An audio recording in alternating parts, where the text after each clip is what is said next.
अस्सलाम वालेकुम स्टूडेंट्स। आज की वीडियो में मैं आपको 9th क्लास की मैथमेटिक्स के चैप्टर 10 से लेकर 17 तक जितने भी इंपॉर्टेंट क्वेश्चन है बोर्ड के पॉइंट ऑफ व्यू से, यानी जो एग्जाम में आते हैं शॉर्ट क्वेश्चंस के तौर पे, वो सारे मैं आपको कराऊंगा। इन चैप्टर्स में से बेसिकली बड़े ना गिनती के कोई मैक्सिमम भी 20 से 25 शॉर्ट क्वेश्चंस होते हैं जो हर साल बोर्ड के पेपर में उन्हीं में से कोई ना कोई 3, 4, 5 क्वेश्चंस आ जाते हैं। इसके अलावा इन चैप्टर्स की ना जो डेफिनेशन है वो सबसे ज़्यादा इंपॉर्टेंट है, तो आप डेफिनेशंस कर लीजिएगा। इस वीडियो में मैं आपको शॉर्ट क्वेश्चंस करवा देता हूं और सारे चैप्टर्स के जो शॉर्ट क्वेश्चंस हैं वो एक ही वीडियो में हो जाएंगे क्योंकि बड़े थोड़े से हैं। तो और इसके अलावा ये जो सारी हमारे पास अभी जो हम ये कर रहे हैं जो चैप्टर्स हैं ये ज्योमेट्री से रिलेटेड हैं, तो इसमें डायग्राम्स वगैरह होती हैं। आप जितने भी पास्ट पेपर देखेंगे, मैंने तो चेक किए हैं पास्ट पेपर, तो उनके अंदर डायग्राम बनी होती है कि इस तरह की, या कोई भी डायग्राम, आगे और डायग्राम्स भी मैंने बनाई हुई हैं, तो डायग्राम बना के क्वेश्चंस पूछे जाते हैं। तो हम चैप्टर 10 से शुरू करते हैं। चैप्टर नंबर 10 जो है उसमें रिव्यू एक्सरसाइज है 10, उसका क्वेश्चन नंबर जो 3 है उसके जो है ना एक पार्ट, बल्कि उसमें क्वेश्चन नंबर 4 भी है, तो वो इंपॉर्टेंट है। अब उसमें देख ले क्या करना है हमने, वो बहुत वैसे आसान भी है। आपने इस x की वैल्यू बतानी है, तो x की वैल्यू आप कैसे बताएंगे, ये दोनों जो ट्राई एंगल्स हैं ना ये इक्वल हैं, कन्ग्रुएंट हैं, या आप ऐसे समझें कि इनमें ये सेम है। तो अब क्या करना है हमने, देखें ये जो 40 का एंगल है ना वो हमें इधर नज़र आ रहा है, ये जो 80 का एंगल है वो यहाँ पे नज़र आ रहा है, तो इसका मतलब ये जो 60 का एंगल है ये इसके इक्वल ही होगा ना, तो x इक्वल आ गया 60 डिग्री के, वो मैंने वहाँ पर लिख भी दिया है। नेक्स्ट वाली जो हमारे पास एक ट्राई एंगल है उसमें हमसे दो चीज़ें पूछी गई हैं। फर्स्ट वो हमसे कहता है कि m की वैल्यू फाइंड करके दें, और सेकंड वो हमसे पूछता है कि x की वैल्यू क्या होगी वो फाइंड करके दें। तो हमें पता है ये जो साइन हमें नज़र आ रहे हैं यहाँ पे ये वाले, ये इंडिकेट करते हैं कि ये चीज़ इसके इक्वल है और ये चीज़ इसके इक्वल है, और इसके अलावा भी ये एक इक्विलेटरल अगर ट्राई एंगल है तो इसमें ये वाला एंगल और ये वाला एंगल इक्वल हैं, ऐसा हमारे पास ये गिवन है, आप ये समझ के चलें। तो ये जो चीज़ है ये इसके इक्वल है, तो पहले मैंने इसको सोल्व कर लिया है। मैंने लिखा है कि जो a से d तक का डिस्टेंस है, जो c से d तक का डिस्टेंस है वो बराबर है, और उसने वो बता दिया, हमें वैल्यूज़ दी हुई हैं, तो हम इसको लिख लेंगे 5m-3 और 2m+6 दोनों इक्वल हैं। m की वैल्यूज़ एक तरफ कर लें, 2 इधर आके माइनस का हो जाएगा, -2m लिख दिया मैंने यहाँ पे, ये जो 3 है उधर जाके प्लस का हो जाएगा, तो 6 + 3 हो जाएगा। जब 5 में से 2 निकाल देंगे तो 3 बच जाएगा, और 6 + 3 9 हो जाएंगे। ये 3 इधर मल्टीप्लाई हो रहा है, उधर जाकर डिवाइड हो जाएगा 9 से, जब कटिंग होगी तो m = 3 आ जाएगा, तो m की वैल्यू तो आ गई। नेक्स्ट हमने क्या करना है, ये जो एंगल B है और जो एंगल C है ना वो इक्वल हैं। अगर वो इक्वल हैं इसका मतलब है कि 55 जो डिग्री था वो इक्वल होगा 5x + 5 के, मैंने वो लिख दिया। 5 ये जो इधर प्लस हो रहा है दूसरी साइड पर जाएगा इक्वेशन के, तो क्या हो जाएगा माइनस, और जब 55 में से 5 को माइनस करेंगे तो 50 बचेगा।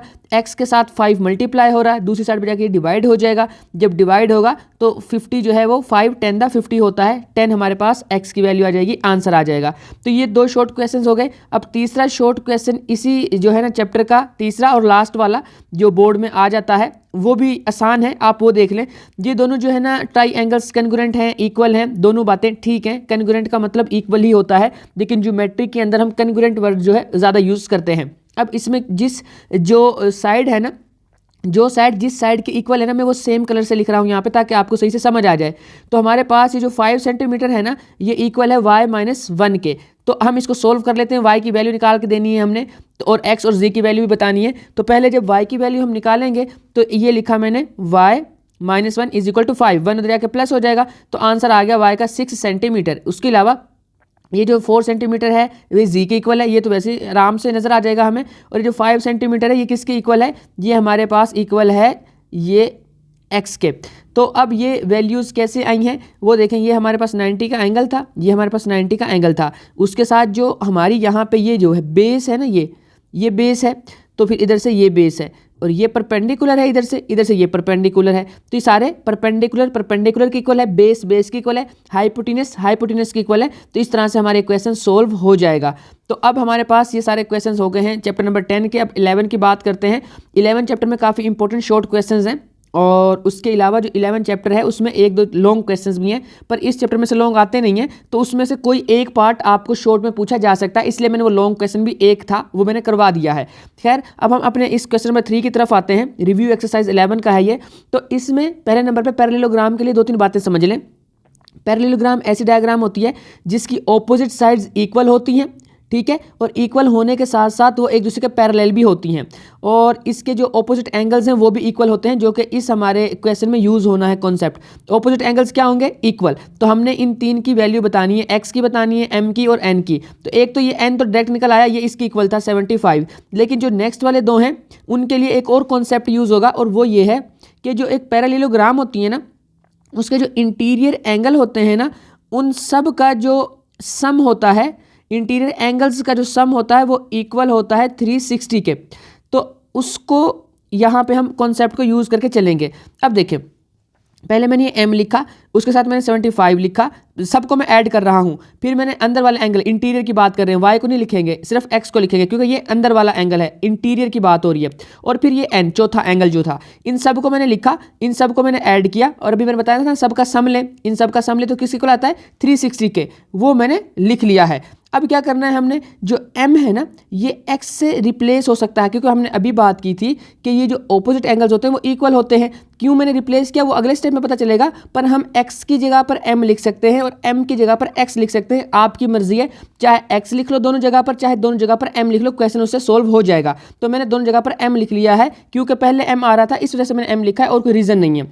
उसके अलावा n की जगह पर हम 75 लिख सकते हैं, क्योंकि दोनों इक्वल है, तो यहाँ पर मैंने n की जगह पर 75 लिख दिया है। उसमें भी सेम कॉन्सेप्ट है कि ऑपोजिट एंगल्स इक्वल होते हैं। अब क्या करना है, ये दोनों जब ऐड होंगे तो 150 बनेगा, और जब एक ये m है और एक ये m है, दोनों ऐड होंगे तो 2m बन जाएंगे, तो ये 2m + 150 हो गया, जो इक्वल है 360 के।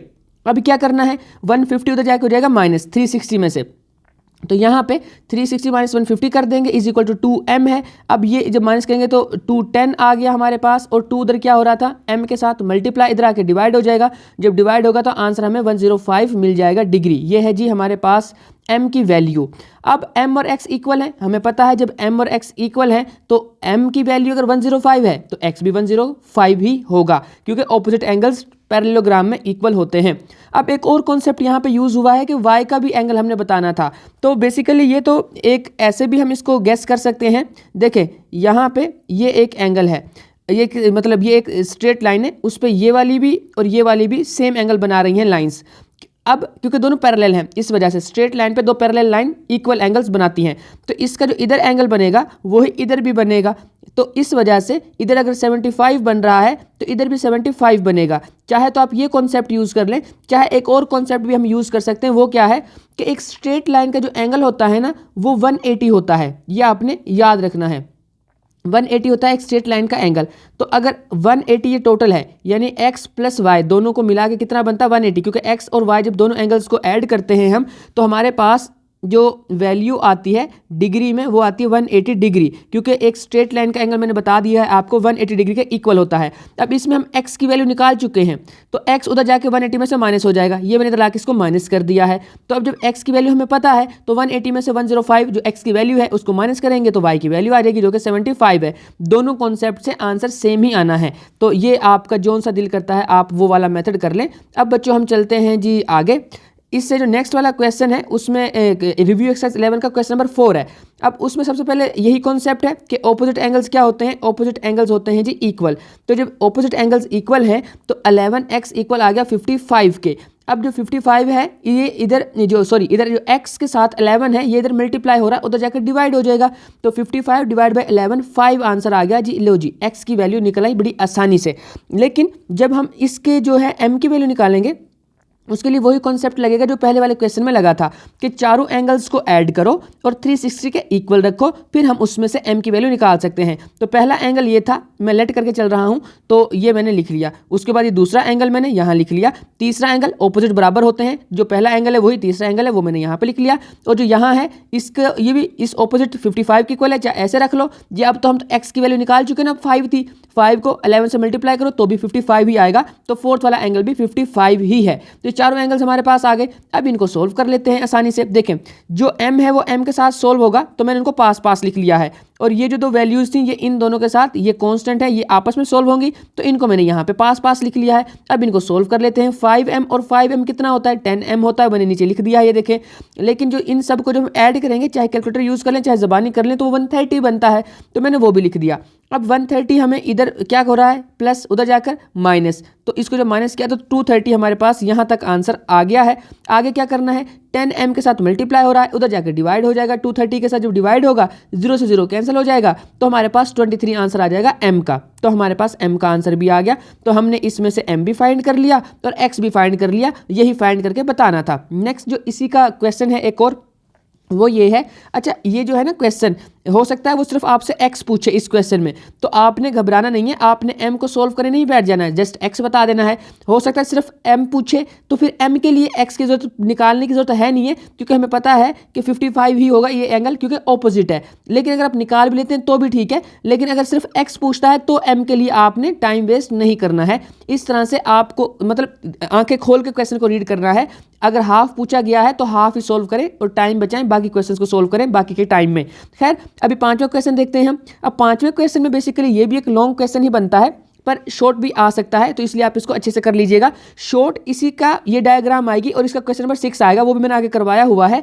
ज़्यादा चांसेस उसके हैं शॉर्ट आने के, इसके जो है चांसेस कम है, पर आ सकता है, मैंने करवा दिया है क्योंकि आपने चीज़ें की हुई हैं। अब जो पैरेललोग्राम होती है ना, उसमें ऑपोजिट साइड्स इक्वल होती हैं, इसलिए 4m + n is equal to आ गया 10 के, और दूसरी तरफ ये वाली जो साइड है ये इसके इक्वल आ गई है। तो ये हमने दोनों इक्वल करके यहाँ लिख ली है और दोनों को इक्वेशन का नाम दे दिया कि इक्वेशन 1 है, एक इक्वेशन 2 है। अब हम किसी भी इसको मेथड से सोल्व कर सकते हैं, ये लीनियर इक्वेशन है, और जो लीनियर इक्वेशन होती हैं उनको सोल्व करने के बहुत से मेथड्स हैं, बहुत से। तो उनमें से एक मेथड ये है कि हम उनके कोफिशिएंट किसी भी एक वेरिएबल के, इसमें दो वेरिएबल हैं, एक m वेरिएबल है, एक n वेरिएबल है, किसी के भी कोफिशिएंट्स को दोनों इक्वेशन में इक्वल कर लें। अगर कोफिशिएंट इक्वल हो जाएंगे तो उनकी कैंसिलेशन हो जाएगी और हम बाकी दूसरे वाले वेरिएबल का आंसर निकाल पाएंगे। इस मेथड को कहते हैं बाय इक्वलेटिंग कोफिशिएंट। तो अब इसमें हमने कैसे इक्वल करना है, दो ही मेथड है। एक तो ये कि m के जो हैं उनको कोफिशिएंट्स को इक्वल कर लो, तो ये थोड़ा मुश्किल होगा, तो मैंने इस n के कोफिशिएंट को इक्वल किया है। मैं इक्वेशन 1 को अगर 4 से मल्टीप्लाई कर दूं तो n के साथ 4 आ जाएगा, नीचे भी 4 है, तो कोफिशिएंट इक्वल हो गए ना। अच्छा, कोफिशिएंट कहते हैं जो वेरिएबल के लेफ्ट साइड पे चीज़ लिखी होती है, जैसे 2x है ना, ये 2 क्या है, कोफिशिएंट है। अगर 3y है, y वेरिएबल है, तो 3 क्या है, कोफिशिएंट है। तो ये आपने कोफिशिएंट के जो मैं वर्ड बोल रहा हूँ इससे कन्फ्यूज़ नहीं होना है। आगे बच्चों, जब हमने इक्वेशन 1 को 4 से मल्टीप्लाई किया सबको, तो 4m 16m बन गया, जो अकेला n था वो 4n बन गया, जो 10 था वो हमारे पास 40 बन गया, क्योंकि 4 से तीनों को मल्टीप्लाई करना होता है।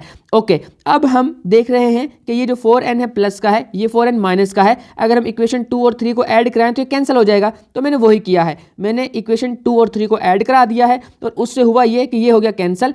8 और 16 ऐड हुए जब, तो वो 24 बनाएंगे। उधर से जब 4 ये इधर 8 और 40 ऐड हुए तो उन्होंने 48 बना दिया। अब 24 m के साथ मल्टीप्लाई हो रहा है, उधर जाके डिवाइड हो जाएगा, और उनकी जब कैंसिलेशन होगी तो 2 हमारे पास m की वैल्यू आ जाएगी। अब हमारे पास 3 इक्वेशंस हैं, फर्स्ट, सेकंड और थर्ड। किसी में भी m की वैल्यू पुट कर लें, आपको n मिल जाएगा, पर आपने बिला वजह किसी मुश्किल इक्वेशन को चूज़ नहीं करना है। हमेशा ट्राई करें कि ईजी तरीके से क्वेश्चन को सोल्व करें, ताकि जो एग्जामिनर है उसको चेक करने में भी आसानी हो और आपका अपना टाइम भी बचे। तो इसीलिए मुझे इक्वेशन 1 सबसे आसान लगती है, मैंने उसमें वैल्यू पुट की है। तो मैंने यहाँ पे n की जगह पर अभी वैल्यू पुट करनी है। देखें, पहले मैंने इक्वेशन लिख ली, मैंने लिखा यह है। पहले तो ये बताया कि करने में क्या जा रहा हूँ, मैं पुट करने जा रहा हूँ m = 2, यानी कि m की वैल्यू को कहाँ पुट करनी है, मैंने इस वैल्यू को कहाँ फिल करनी है, मतलब वैल्यू कहाँ रखनी है, तो वो इक्वेशन 1 के अंदर। हम किस इक्वेशन को यूज़ करने जा रहे हैं, इक्वेशन 1 को। ओके, तो अब क्या होना है, हमने यहाँ पे n लिख लिया है, ठीक है, जिसकी वैल्यू फाइंड करनी है, पर निचले स्टेप में भी n लिख लिया है क्योंकि उसकी तो वैल्यू फाइंड करनी है, पर m की जगह पर उसकी वैल्यू रख दी है, वो कितनी थी, 2। तो अब 4 जब 2 से मल्टीप्लाई होगा तो 8 बनेगा, 8 इधर प्लस का बनेगा, उधर जाके माइनस हो जाएगा, 10 में से 8 निकालेंगे तो 2 आंसर n का आ जाएगा। तो m भी 2 आ गया और n भी 2 आ गया, और ये क्वेश्चन हमारे पास सोल्व हो गया। अब इसी जो है ना डायग्राम में से उसने जो है क्वेश्चन नंबर 6 भी पूछा हुआ है। साइड्स के बारे में तो बात हो गई थी, एंगल्स की बात नहीं हुई थी, तो उसने पूछा है कि एंगल बताओ जो दूसरे दो एंगल हैं उनका जो है है ना हमें आंसर निकाल के दें, उनकी वैल्यू फाइंड करें। तो हमें पता है चारों एंगल्स को ऐड करेंगे, इक्वल आ जाएगा 360 के। तो एक ये x, ये 55, ये बराबर ही होंगे ना ऑपोजिट एंगल, तो ये भी x होगा और ये 55। इन सबको मैंने यहाँ पे लिख के ऐड कर लिया है। जब हम ऐड करेंगे तो x और x ऐड होकर 2x बना देंगे और ये दोनों ऐड होकर 110 बना देंगे। जब 360 में से 110 उधर जाकर माइनस हो जाएगा तो 250 बच जाएगा। 250 से ये जो x जो है x के साथ जो 2 है वो मल्टीप्लाई हो जाएगा, जब डिवाइड होगा तो 125 हमारे पास एंगल आ जाएगा। तो ये हमारे पास आ जाएगा 125 का और ये भी हमारे पास कितना आ जाएगा 125 का। और जब इन सब को ऐड करोगे आप, चाहे कर लीजिएगा, वो 360 बनेगा। बच्चों अब इसके बाद मैं चैप्टर नंबर 15 करवाने लगा हूं, पर जो चैप्टर 12 है और जो चैप्टर 13 है, इन दोनों के क्वेश्चंस मैंने इसी वीडियो के लास्ट पे करवाए हुए हैं। बस बड़े आसान से और थोड़े से क्वेश्चंस हैं, इसलिए मैंने वो एंड पे करवाए हैं। उससे पहले जो ज़्यादा इंपॉर्टेंट है मैंने वो करवाए हैं। तो 15 चैप्टर ज़्यादा इंपॉर्टेंट है। इसमें से हर साल इस टाइप का या इस फॉर्मूले से एक शॉर्ट क्वेश्चन आता है। फॉर्मूला है फिथागोरस या पैथागोरस थ्योरम भी बोल रहे होते हैं। तो उसमें हमें ये चीज़ बताई होती है कि आपने प्रूव करना है। अच्छा, एक चीज़ हमेशा याद रखिएगा, जो फिथागोरस थ्योरम है ना, वो सिर्फ और सिर्फ उस ट्राइंगल के लिए यूज हो सकता है जो राइट एंगल्ड ट्राइंगल हो। कौन सी एंगल हो? राइट एंगल ट्राइंगल, जिसमें एक एंगल 90 का हो। तो इसलिए हमने ये फिथागोरस से प्रूव करना है कि जो वैल्यूज हैं ये राइट एंगल्ड ट्राइंगल की हैं। अब वो कैसे प्रूव होगा हमारे पास, उसका तरीका ये होता है, फिथागोरस थ्योरम कहता है अगर हम हाइपोटेनस का स्क्वायर लें वो हमेशा इक्वल होता है बेस का स्क्वायर और जो परपेंडिकुलर है उसका स्क्वायर, उनको ऐड कर दे। अब आपको मैं बता देता हूं एक चीज, इसमें सिर्फ एक चीज की गलती नहीं करनी है कि हाइपोटेनस की वैल्यू चेंज नहीं होनी चाहिए। अगर इनकी वैल्यू सजे खब्बे दाएं बाएं हो भी जाए, खैर है, आंसर सेम रहेगा, आंसर गलत नहीं आएगा। लेकिन अगर हाइपोटेनस ने, अगर आपने, मैं बताता हूं, अगर हाइपोटेनस को किसी बेस से या हाइपोटेनस को परपेंडिकुलर से अगर आपने चेंज कर दिया ना, तो आंसर गलत आएगा। तो मतलब हाइपोटेनस की पहचान होना बहुत जरूरी है। तो हाइपोटेनस की पहचान ये है कि 90 के एंगल के हमेशा जो ऑपोजिट वैल्यू होती है ना, अगर डायग्राम दी हुई है तब, क्योंकि आगे डायग्राम दी होगी इसलिए मैं अभी एक कॉन्सेप्ट बता रहा हूं। तो जो 90 के एंगल के ऑपोजिट होगी ना, हमेशा वो हाइपोटेनस होनी है। एक कॉन्सेप्ट हो गया। दूसरा, अगर तो डायग्राम बनाई ही नहीं हुई है, जैसे इन चारों क्वेश्चन में जो अभी मैं करवाने जा रहा हूं, ये जो लिखे हुए हैं इनके अंदर डायग्राम नहीं बनाई हुई है, तो जो सबसे बड़ी वैल्यू होगी ना वो हाइपोटेनस की होगी। ये आपने याद रख लेना है। तो जो सबसे बड़ी वैल्यू वो हाइपोटेनस की है, बाकी दोनों एक बेस रख लें, एक को परपेंडिकुलर रख लें, तो हमारे पास क्वेश्चन सोल्व हो जाएगा। तो ये हमने उसका जो है फिथागोरस थ्योरम का ये शक्ल भी है उसकी। अगर हम रखें सी को हाइपोटेनस मान लें, इसको बेस और इसको परपेंडिकुलर, सही है। और हमने सी को ही क्यों माना है हाइपोटेनस, क्योंकि सी की वैल्यू सबसे बड़ी थी, जिसकी वैल्यू सबसे बड़ी होगी वही हाइपोटेनस होगा, ये मैं आपको बता चुका हूं। तो 13 था, 5 था, 12 था, सबसे बड़ी कौन सी वैल्यू? 13, उसको हाइपोटेनस माना। तो 13 वैल्यू सी की थी, तो इसलिए मैंने लिख दिया सी का स्क्वायर इज इक्वल टू ए का स्क्वायर प्लस बी का स्क्वायर। हम इनको सोल्व करेंगे। 13 का स्क्वायर होता है 169, 5 का 25, 12 का 144, दोनों को ऐड करेंगे वो भी 169 है। तो अगर ये चीज राइट हैंड साइड इस क्वेश्चन की और लेफ्ट हैंड साइड इक्वल आ जाती है तो समझ लें कि वो राइट एंगल्ड ट्राइंगल है। अगर नहीं आते हैं तो राइट एंगल ट्राइंगल नहीं है। वैसे ये चारों के चारों राइट एंगल ट्राइंगल ही हैं, क्योंकि क्वेश्चन में ये प्रूव करना है कि आप ये प्रूव करें कि राइट एंगल ट्राइंगल हैं। तो ये नहीं है कि बताओ हैं कि नहीं है। ट्राइंगल ये राइट वाली ही है, 90 एंगल वाली ही ट्राइंगल है। बस आपने प्रूव करना है। आपने करना यह है कि इनके स्क्वायर लेने हैं इधर से और इसके स्क्वायर लेके ऐड करके लेफ्ट साइड और राइट साइड प्रूव कर देनी है, बस आंसर सोल्व हो जाएगा। जैसे यहाँ 2.5 था, 1.5 था और 2 था, सबसे बड़ी वैल्यू 2.5, मैंने हाइपोटेनस रख ली, उसका स्क्वायर लिया, ये आंसर आया। 1.5 का स्क्वायर लिया, ये आंसर आया। 2 का स्क्वायर लिया, 4 आया, ऐड किया तो दोनों आंसर्स इक्वल आ गए। नेक्स्ट वाले क्वेश्चन में मैंने सेम काम किया है। ये देखें, ये 15 था, 9 था और 12 था, इनको मैंने ऐड किया और ऐड करके हमारे पास ये सारे आंसर इसी तरह से निकल आए हैं। जैसे कि अब हमारे पास जो 15 था, 15 का स्क्वायर कितना होता है? 15 का स्क्वायर होता है 225, मैंने वो लिखा। उसके बाद जो नेक्स्ट वाला है हमारे पास 9, उसका 81 और जो 12 था उसका 144। तो इस तरह से मैंने इनके जो है दोनों के जो ये इधर आ गया 225, इन दोनों को जब ऐड करेंगे वो भी 225 निकलेगा। तो हमारे पास जो फाइनल आंसर आ गया वो लेफ्ट साइड और राइट साइड इक्वल आ गई। तो क्वेश्चन सोल्व हो गया। नेक्स्ट वाले क्वेश्चन में जब 34 का हमने लेना है स्क्वायर तो वो आएगा 1156। ये आपने याद रख लेना है और या आप कैलकुलेटर की हेल्प से भी ले सकते हैं, दोनों चीज़ें ठीक है, क्योंकि आपको कैलकुलेटर की परमिशन होती है यूज़ करने की। 16 का स्क्वायर कितना होता है? वो होता है 256। इसी तरह से 30 का स्क्वायर कितना निकलेगा? वो निकलेगा 900। जब आप लेफ्ट साइड को तो ऐसे, क्योंकि लेफ्ट साइड तो ए की वैल्यू थी उसको तो सोल्व कर लिया, और जब आप इन दोनों को ऐड करेंगे ना इनका आंसर भी यही निकलेगा। इसका मतलब है यहाँ पर ये प्रूव हो गया है कि हमारी ये जो एंगल, ये जो ट्राई एंगल थी वो राइट एंगल्ड ट्राई एंगल थी। तो बच्चों ये क्वेश्चन हो गए। नेक्स्ट वाले क्वेश्चन सेम मेथड से होंगे, बस होगा क्या है उनमें उसने डायग्राम दी है और उसके अंदर वैल्यूज बताई हैं। देखें सबसे पहले ये निशानी लगा लें, या उसने भी ये बताई होगी डायग्राम में, मुझसे मिस हो गई है। यहाँ पे उसने इस तरह का साइन बनाया होगा, जहाँ पे ये साइन बना हो ना तो समझ जाएं कि ये 90 का एंगल है। हमेशा याद रखें ये एंगल 90 का है। अगर 90 का एंगल ना हो तो इस चीज़ को ऐसे गोल बनाते हैं, ऐसे ये गोल होती है। अगर ये कॉर्नर बना हुआ है इसमें तो समझे 90 का एंगल है। तो ये सारे के सारे एंगल 90 के हैं, मैंने अब बना दिए हैं। 90 के ऑपोजिट हमेशा हाइपोटेनस, 90 के नीचे इसको बेस रख लें, इसको परपेंडिकुलर रख लें, तो क्वेश्चन सोल्व हो जाएगा। तो मैंने यही किया है। अब आप पूरे स्पेलिंग भी लिख सकते हैं, पहले 2-3 वर्ड्स भी लिख सकते हैं। मेरे पास जगह की जो है मैंने चारों एक साथ करवा दिए हैं क्वेश्चंस, तो इस वजह से मैंने सिर्फ फर्स्ट लेटर लिख लिए हैं। तो ये है हाइपोटेनस का square is equal to base का स्क्वायर प्लस परपेंडिकुलर का स्क्वायर। वैल्यूज पुट करें, हाइपोटेनस इसमें x है, बेस 3 है और जो परपेंडिकुलर वो 4 है। 3 का स्क्वायर 9, 4 का स्क्वायर 16, दोनों को ऐड करेंगे 25, स्क्वायर रूट लेंगे दोनों तरफ, तो x की वैल्यू आ जाएगी 5 सेंटीमीटर। इसमें वैसे बुक में आई थिंक 5 मीटर दी हुई है, तो अगर तो यहाँ यूनिट सेंटीमीटर है तो आंसर सेंटीमीटर में आएगा, अगर यूनिट मीटर में है तो आंसर मीटर में आएगा। तो ये आपने याद रखना है, लेकिन इसमें हमारे पास यूनिट को खुद से चेंज नहीं करना है किसी भी क्वेश्चन में, तो उससे कंफ्यूज नहीं होना है। ये फिजिक्स के न्यूमेरिकल्स की तरह नहीं है कि आपको यूनिट चेंज करना पड़ेगा। ये जिस तरह से लिखे हुए हैं बस उसी तरह से सोल्व करने हैं आपने, बस आपने थ्योरम लगा देना है फिथागोरस। ओके, इसमें हमारे पास हाइपोटेनस 10 है और बेस हमारे पास x है और परपेंडिकुलर 6 है, तो उसको मैंने यहाँ पे वैल्यूज उस हिसाब से पुट कर दी है यहाँ पे, और उनको मैंने सोल्व किया है। 36 इधर क्या हो रहा था, प्लस इधर आके माइनस हो जाएगा, और जब माइनस करेंगे तो 64 बचेगा, दोनों तरफ स्क्वायर रूट लेंगे तो हमारे पास 8 आ जाएगा। 8 के साथ आपने सेंटीमीटर लिख देना है, क्योंकि यूनिट लिखना आंसर के साथ जरूरी होता है। बाकी 3 के साथ भी आपने यूनिट लाजमी लिखना है। इस वाले क्वेश्चन में भी सेम होगा। इसमें हाइपोटेनस कितना है जी, हाइपोटेनस 90 के एंगल के ऑपोजिट 13 है, और सबसे बड़ी वैल्यू रख लो, वो तब भी ऐसे ही है, लेकिन सबसे बड़ी वैल्यू वाला यहाँ पे कॉन्सेप्ट लग नहीं सकता है, क्योंकि हमें ये वैल्यू पता नहीं है ना। तो वरना तो हमें इसको जो है हाइपोटेनस डिक्लेयर करने में या इसको हाइपोटेनस मानने में अब हम वो मेथड नहीं लगा सकते कि ये वैल्यू सबसे बड़ी है, क्योंकि एक वैल्यू का पता ही नहीं है, हो सकता है वो इससे बड़ी निकल आए। इसलिए अब आपने कौन सा मेथड लगाना है कि जो 90 के ऑपोजिट पड़ी हुई है साइड, ये जो 90 के ऑपोजिट वाली साइड होती है हमेशा वो क्या होती है, हाइपोटेनस होती है। खैर, तो ये 13 का स्क्वायर है, ये 5 का, ये x का, और फिर जब हम सोल्व करते हैं तो लास्ट में आंसर मिलता है 12, जो कि इस चीज़ की तस्दीक करता है, इस चीज़ को वेरीफाई करता है कि वाकई ही ये हाइपोटेनस है, क्योंकि ये साइड इससे छोटी है। तो सबसे बड़ी साइड क्या होती है, हाइपोटेनस होती है। आगे चलते हैं बच्चों, नेक्स्ट वाले क्वेश्चन को भी इसी तरह से सोल्व करना है आपने। इस वाले क्वेश्चन में ये हाइपोटेनस था, और ये बाकी सबको बेस और परपेंडिकुलर रख लेंगे हम। परपेंडिकुलर इसमें फाइंड करना है, तो बेस उधर 1 का स्क्वायर 1 ही होता है, उधर जाके स्क्वायर रूट कैंसिल होगा, जो 2 बचेगा, 2 के साथ 1 माइनस हो जाएगा, तो 1 बचेगा, दोनों तरफ स्क्वायर रूट लेंगे, 1 का स्क्वायर रूट 1 ही आता है, तो हमारे पास x की वैल्यू 1 आ जाएगी। तो ये इंपॉर्टेंट क्वेश्चन है, काफ़ी ज़्यादा इंपॉर्टेंट है, हर साल इनसे इन क्वेश्चन में से एक क्वेश्चन आ रहा होता है, तो इनको अच्छे से कीजिएगा। अब 16 वाले क्वेश्चन में भी 4 क्वेश्चन है, और इनमें से भी हर साल कोई ना कोई क्वेश्चन आता है, तो प्लीज़ आप इसको भी अच्छे से कीजिएगा। अभी मैं आपको पहले इन सब का जो है ना जो सोल्व करने का तरीका है वो मैं बता देता हूँ।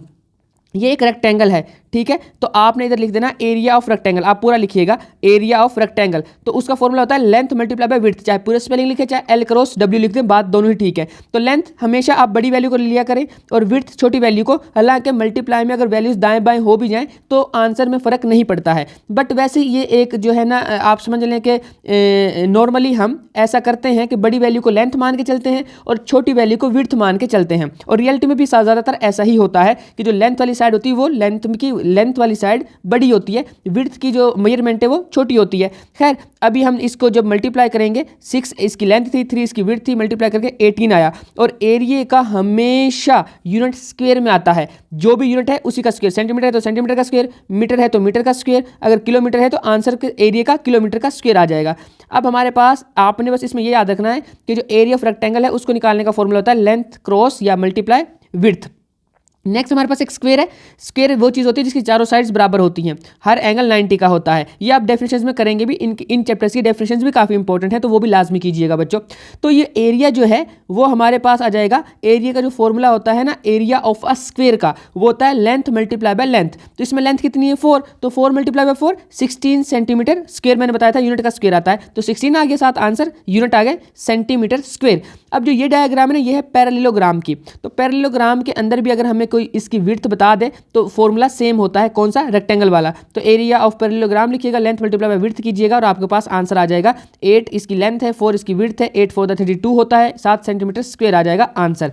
अब हमारे पास जो ये डायग्राम है ना, इस डायग्राम को समझाने के लिए मैं आपको थोड़ा सा जो है यहाँ देखें, गौर से देखें बच्चों, डायग्राम जो मैंने इधर बनाई हुई है ना, जो आपकी बुक में बनी है वो सिर्फ इतनी डायग्राम है। देखें ये यहाँ से लेके ऐसे इतनी डायग्राम बनी हुई है, आप इसको मान के चलें, ये इतनी डायग्राम है, सही है। तो मैंने आपको जस्ट समझाने के लिए, सॉरी जस्ट ये यहाँ पे थे हम, ओके मैंने जस्ट आपको समझाने के लिए डायग्राम को पूरा करके बताया है ताकि आप लोगों को प्रॉपर कॉन्सेप्ट समझ आए। देखें एक जो थी ना ये डायग्राम आधी थी, जो ब्लू कलर की बनी हुई है ना, सिर्फ बुक में इतनी डायग्राम बनी हुई है। मैं इसको जब कंप्लीट करके बता रहा हूँ आपको तो आपने गौर से देखना है। जो ये वाला एरिया है ये इसके इक्वल है ना, और जो ये वाली जो ट्राइंगल है ये इसके इक्वल है।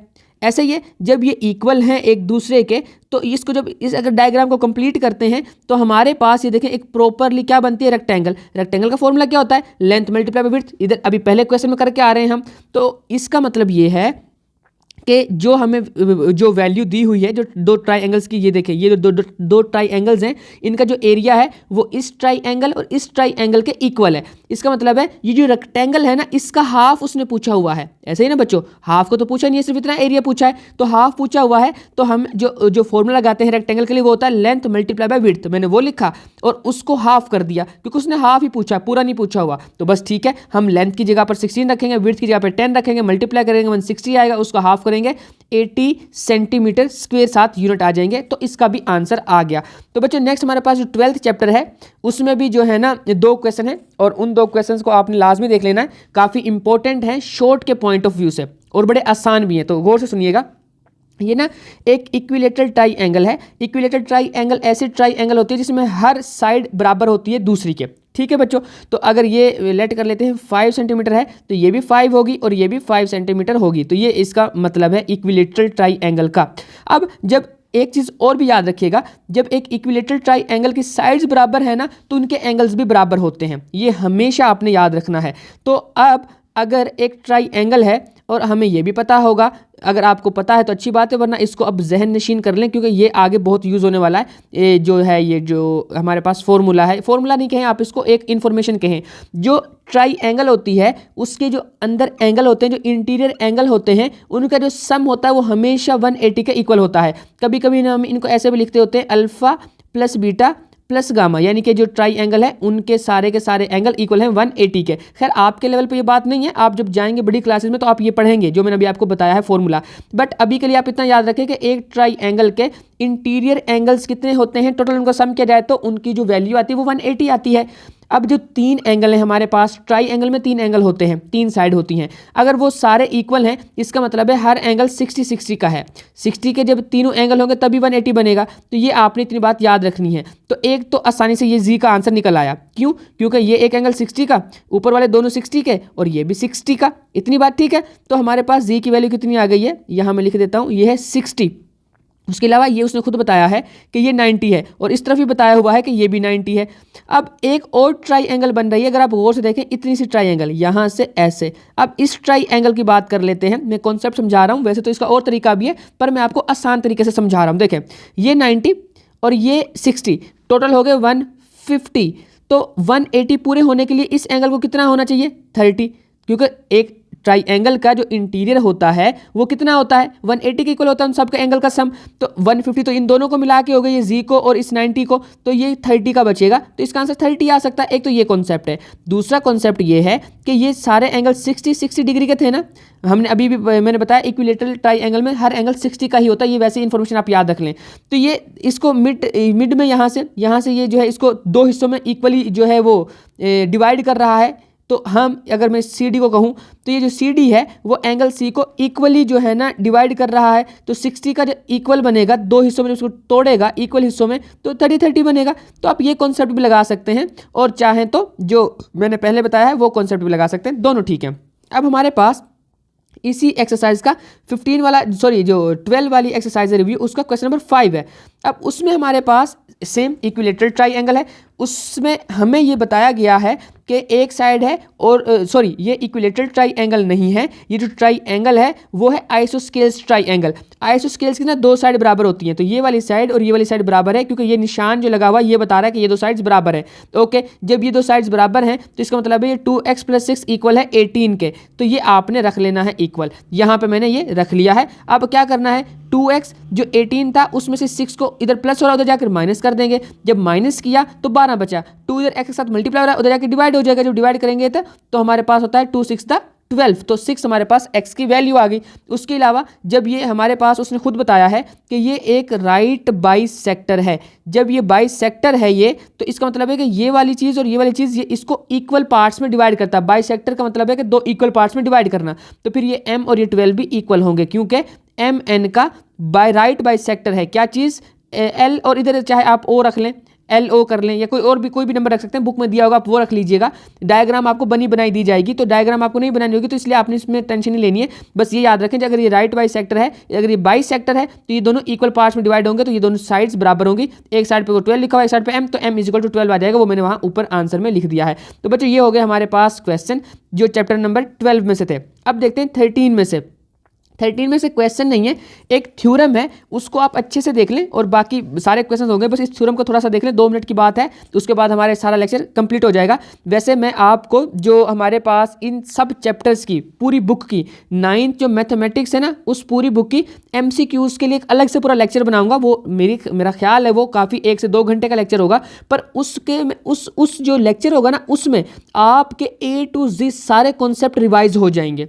ठीक है बच्चों, और उसमें मैं सारे MCQs भी करा दूंगा। तो जो बोर्ड में 17 से जो 15 नंबर के या 15-20 नंबर के जो MCQs आ रहे होते हैं, बेसिकली मैं इसलिए कह रहा हूँ क्योंकि कभी कभी MCQs जो होते हैं ना, उस बिल्कुल MCQs टाइप का शॉर्ट क्वेश्चन आ जाता है, तो मैं तो उसको MCQs ही मानता हूँ। फॉर एग्जाम्पल अगर 2.5 में से ये एक शॉर्ट क्वेश्चन आ जाता है, तो हमने इसका कॉन्जुगेट लेना है, तो ये तो मैं तो इसको MCQs ही मानता हूँ, इसको मैं MCQs में तैयार करवाता हूँ। इसका MCQs भी आता है, शॉर्ट भी आता है, तो तकरीबन आपके जो वो लेक्चर बनेगा MCQs का, मेरा कहने का मतलब ये है वो मिनिमम भी 15 से 20 नंबर का जो है ना, वो बोर्ड के हिसाब से बनेगा, और जो बाकी सारे कॉन्सेप्ट्स होंगे वो भी उसमें रिवाइज हो जाएंगे। तो अगर आप वो वाली जो है ना वीडियो देखना चाहते हैं, तो आप चैनल को सब्सक्राइब करके बेल आइकन प्रेस कर सकते हैं, ताकि जब भी मैं वो वीडियो अपलोड करूँ तो आपको नोटिफिकेशन मिल जाए और आप उस वीडियो को देख पाएँ। खैर, अब आते हैं अपने पुराने जो है उस टॉपिक 13 वाले चैप्टर पे। तो कॉन्सेप्ट ये है कि ये अगर 3 साइड हैं ABC एक ट्राइंगल की, और इनमें से जो सबसे बड़ी वाली साइड है वो C मान लेते हैं हम, तो इसमें ना एक रूल अप्लाई होगा हमेशा। जो C है ना वो बाकी सबसे बड़ी है, लेकिन वो जो बाकी दूसरी 2 साइड्स है ना, अगर उनका सम लिया जाए उनसे हमेशा छोटी होगी, वरना वो साइड्स ट्राइंगल की हो ही नहीं सकती हैं। ये आप याद रखिएगा। जैसे अगर इंटीरियर एंगल का सम 180 नहीं है ना, तो ट्राइंगल नहीं बनेगी। ओके, इसी तरह से अगर जो सबसे बड़ी लेंथ है वो बाकी 2 लेंथ के जो सम है उससे छोटी नहीं है, तब भी ट्राइंगल नहीं बनेगी। ये आपने माइंड में रखना है। तो इसके लिए मैंने कुछ यहाँ पे एग्जांपल दिए ताकि आपको प्रॉपर समझ आ जाए मैं बात क्या कर रहा हूँ, और कौन सी ट्राइंगल की साइड नहीं हो सकती। आपको बताना ये था कि कौन सी साइड ट्राइंगल की है और कौन सी नहीं है। तो देखें, ये 10 था जो सबसे बड़ी साइड थी, और जब हमने 7 और 4 को ऐड किया तो क्या बनता है 11। तो ये राइट एंगल ट्राइंगल की साइड्स हैं, क्योंकि इसमें जो सबसे बड़ी साइड है वो बाकी दूसरी 2 के सम के इक्वल नहीं है, ना ही उनसे बड़ी है बल्कि छोटी है। इक्वल हो तो भी नहीं है, बराबर हो तो भी गलत है, वो नहीं है, और अगर बड़ी आ जाए तो फिर और ही काम खराब है। मैंने उनकी भी एग्जांपल नीचे दी है, आप वो देख सकते हैं, मैं अभी वैसे करवा भी रहा हूँ। ये 5 है, 5 छोटा आएगा 7 से, तो ये जो है वो क्या कहते हैं उसको, ट्राइंगल हो सकती है।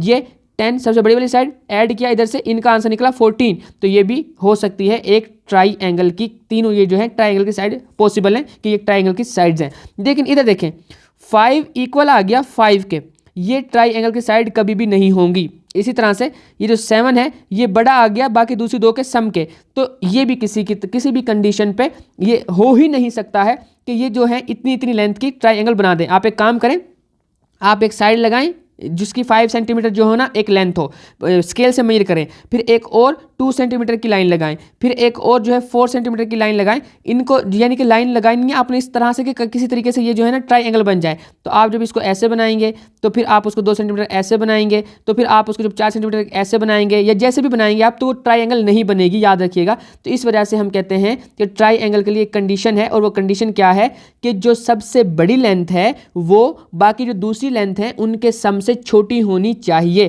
तो आई होप कि आपको इस चीज़ का कॉन्सेप्ट समझ आ गया होगा, और आज का लेक्चर आपको जो है वो काफ़ी यूज़फुल है आपके लिए। आप उसको अच्छे से देख लें, बार बार देखें इसको, और ये सारे क्वेश्चंस करें। मैं इसको बार बार इस चीज़ पे जोर दे रहा हूँ, मैं इस चीज़ को रिपीट कर रहा हूँ कि यहाँ से मिनिमम 4 से 5 शॉर्ट क्वेश्चंस आ जाने हैं। 4 से 5 अगर नहीं भी आए तो कम से कम 3 से 4 तो आने ही आने हैं। 3 शॉर्ट क्वेश्चन हर साल यहाँ से आते हैं। आप चाहे तो पास पेपर उठा के देख सकते हैं। तो अगर इतना इंपॉर्टेंट ये लेक्चर है और हैं भी बहुत आसान से, छोटे छोटे से क्वेश्चन हैं, आधे घंटे में सारे क्वेश्चन आपके हो जाएंगे। तो इसको आप अच्छे से करें ताकि आपके नंबर जो है वहाँ से लास्ट वाला जो शॉर्ट का पोर्शन होता है उसमें से पूरे आएँ। उसके साथ इसकी डेफिनेशंस भी, इन चैप्टर्स की डेफिनेशंस भी लाजमी करें, बाकियों की भी करें पर इनको ज़्यादा अच्छे से करें। तो इसके अलावा अगर आपको कोई भी चीज़ समझ ना आई हो तो आप कमेंट्स में पूछ सकते हैं।